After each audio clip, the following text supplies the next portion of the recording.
We have on our telephone line Miss Victoria Hislop. Good evening, Miss Hislop. Good evening. It's a great honor to have you here.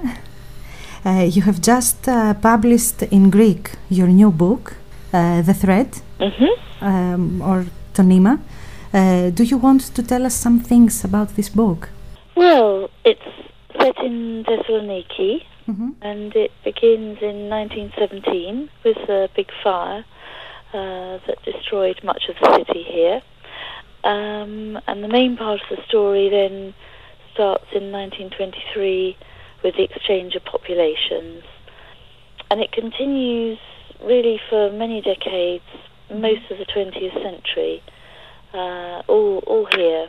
I think once we have one very small part of the book in Athens, but the main part of the story is in this city. Gosh, it's a complex book. It's a difficult book to sum up in one sentence, but it concerns mainly two characters. Katerina, who has her roots in Asia Minor, and the other main character is Dimitri, who's born in Thessaloniki and comes from a wealthy family. So it follows their lives as they kind of grow up and survive the events of the 20th century. How you decided to set a love story amidst the violent upheavals of 1920s in Thessaloniki? It was for me a completely new story, and I was very kind of moved by it, quite shocked when I first read about the scale of the population exchange. I suppose for me, when I discover an event in history of such a nature, I asked myself what it was like, how it felt to live, to survive in those times. And I suppose the answer generally is that if there's love involved, then you can probably survive. And when you say it's a love story, I think it's a love story, not just an erotic-y love story. It's about a woman who basically adopts a child, who takes a child and makes the child, part of her own family. So very many, sort of major part of the love story in many ways is the love just between people, between a mother who already has children and this little girl that she helps. So in a way, it's interesting to call it a love story, because the love story is something bigger than just between a man and a woman. It's kind of many levels of love. Yes. Yeah. I see. I pointed that from the start of your books, there is a connection of the today and the past. Yeah. Is something that characterizes you when you are writing a novel? For me, history is only interesting if I kind of ask myself how I'm connected with it. For example, I'm not very interested in ancient history. That's what we're taught at school. We're all taught in England a little bit about the stories of ancient Greece. But for me, that's so far back that I can't see how it connects with me. I can't. I wouldn't say make up a story about ancient Greece. It's just far too remote. Whereas the story of the 20th century, I think it has a very big impact on why we are as we are now. That's the century that interests me. So, how difficult it was for you to find components for Thessaloniki's history?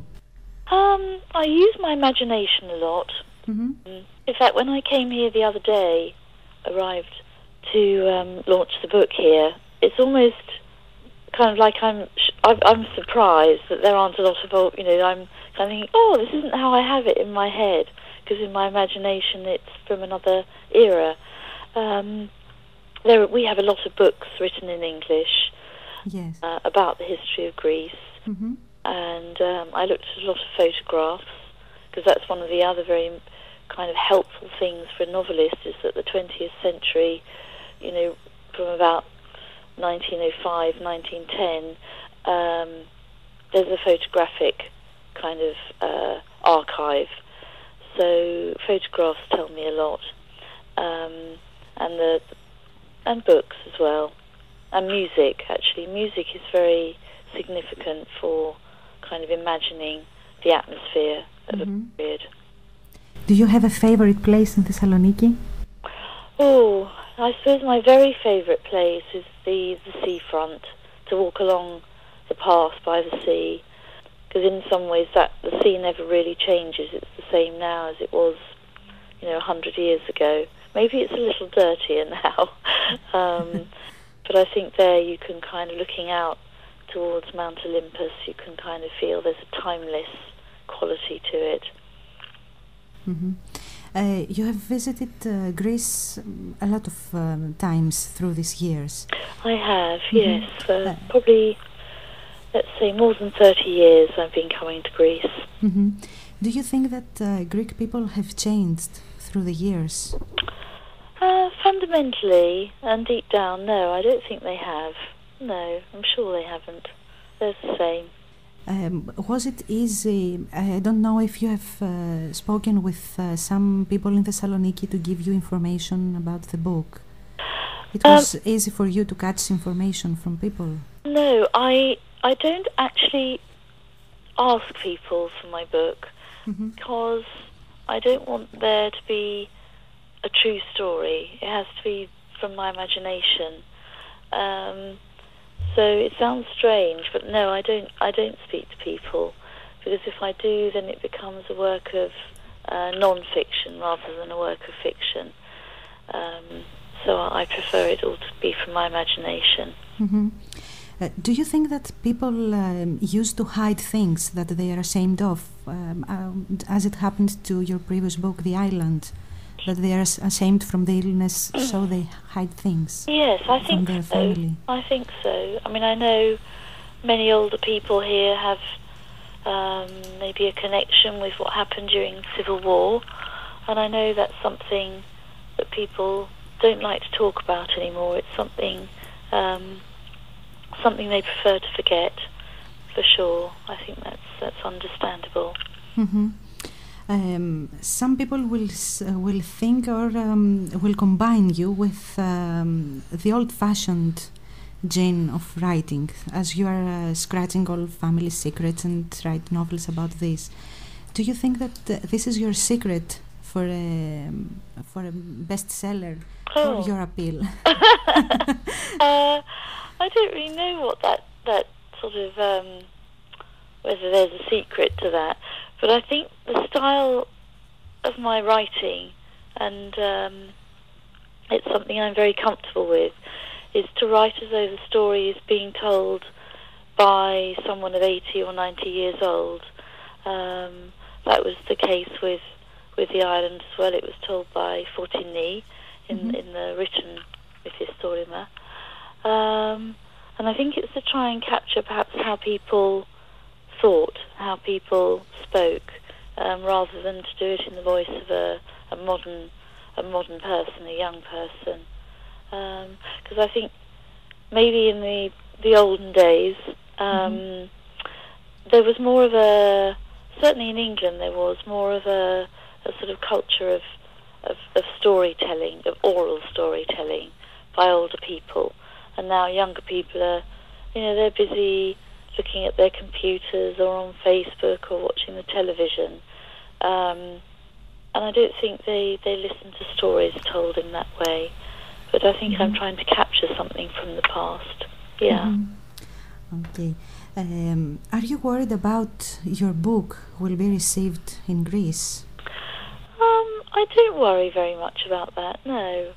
Only because I tell the story that I want to tell, and if people like it, that's very nice. Actually, you lived here. It's so good. Yeah, I don't really, as I say, I don't, I think if a writer worries how their readers respond, then they can't write. It would be like paralysing. So I just write how I want to write, and and then at the end I give it to the reader, and it's like a gift in a way. Yeah. They don't have to accept it. They can give it back to me if they want. So I'm not full of ankos, not at all.